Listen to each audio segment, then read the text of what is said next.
General Torre, congratulations, nakadalawang medalya na po kayo. Pero alam niyo po, sir, nalulungkot po ako dahil yung katapangan po ninyo, sir, medyo nakalulungkot po. Bakit? Napakatanda na po ni former President, sir.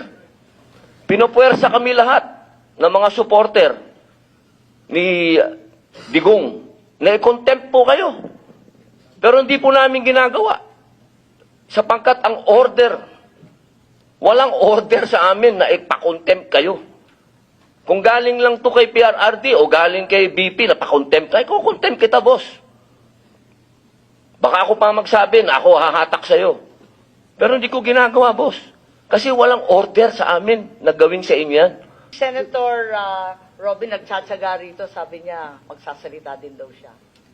Okay lang. Okay. Thank you, Madam Chair. Maraming salamat po sa ating ginang tagapangulo at kay General Bato, Senator Bato.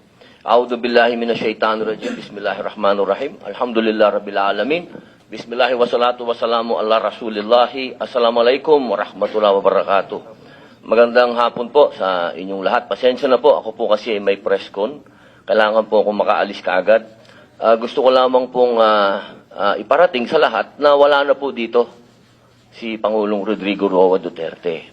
Ito pong mga pinag-uusapan natin, ito po ay pagsuporta lang namin kay Senator Amy. Pero alam niyo po, sa ating mga magigiting na panauhin dito, napaka-ironic lamang po na alam naman po natin lahat, batid natin lahat, na dadalawang pangulo lang po ang lumaban sa komunista. Una, si Ferdinand Marcos Sr. Ano po ang nangyari? Inalis natin sa bansa. Ang sumunod na lumaban po sa komunista ay si Pangulong Rodrigo Roa Duterte. Ang tanong ko lamang po sa PNP, hindi ko po kayo hinuhusgahan.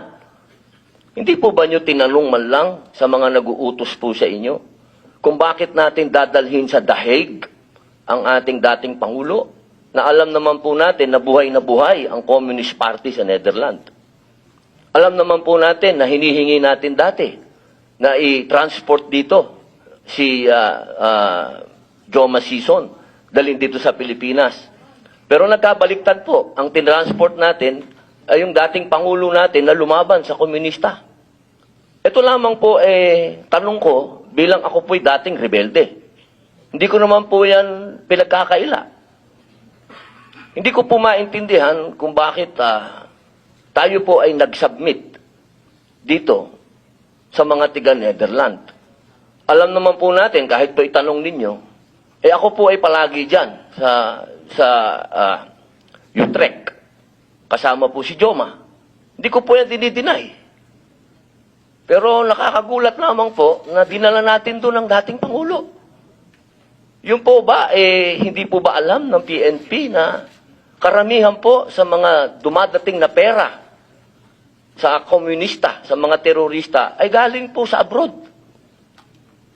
Yan po yung mga tanong na kailangan ko po sanang itanong sa inyo at marinig ang mga sagot ninyo, pero naubos na po ang oras natin sa paikot-ikot.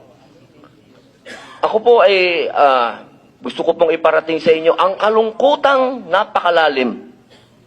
Sapagkat sama-sama po tayong lumaban. Gusto po natin ng law and order sa ating bansa. Pero pagdating po sa kaduluduluhan, alam niyo po, General Torre, congratulations, nakadalawang medalya na po kayo. Pero alam niyo po, sir, nalulungkot po ako dahil yung katapangan po ninyo, sir, medyo nakalulungkot po. Bakit? Napakatanda na po ni former President, sir. Ako naman po, tagahanga ninyo sa pagka-matapang ninyo, sir, pero napakatanda na po ni former President. At alam naman po natin, sir, na lumaban yan sa komunista. Alam niyo yan, sir. Sana naging konting, ano lang po tayo ba? Binigyan naman natin ng konting, kung paano natin tinitingnan yung mga medalya nyo, hindi lang nalagyan ng medalya si Presidente, pero kung sa medalya ang pag-uusapan, tinulungan nga tayo laban sa mga terorista. Yun lamang po, sir, sana napakasakit isipin. Ito pong bagay na ito, parang pati itong ambassador natin. Ano po ba talaga ang...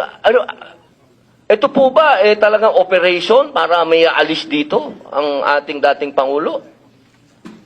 Kanino po ba? Kasi kami pinupuwersa kami lahat ng mga supporter ni Digong na i-contempt po kayo. Pero hindi po namin ginagawa. Sapangkat ang order, walang order sa amin na ipakontempt kayo. Kung galing lang to kay PRRD o galing kay BP na pa-contempt tayo, kukontempt kita, boss. Baka ako pa magsabi na ako hahatak sa'yo. Pero hindi ko ginagawa, boss. Kasi walang order sa amin na gawin sa inyo yan. Ang natatandaan lang po namin na sinabi ni PRRD na malinaw na ginagawa ng pulis ang order sa kanila. Kaya po namin kayo nirirespeto siya dahil yun ang sinabi ng boss namin. Yun ang sinabi ng chairman ng PDP na ginagawa lang ng pulis ang trabaho nila. Pero sana naman, sir, isipin din natin kung anong itinanim ni PRRD sa bansang ito. Nilabanan natin ng komunista. Talaga bang yan ba talaga ang kapalaran ng mga presidenteng lumalaban sa komunista? Isang in-exile, isang sinurrender? Ano pa po talaga itong bansa natin? Tayo po ba'y demokratiko talaga? Tayo po ba'y under control ng komunista? Yun lamang po. Maraming salamat po sa inyong lahat. Magandang hapon. Salamat po.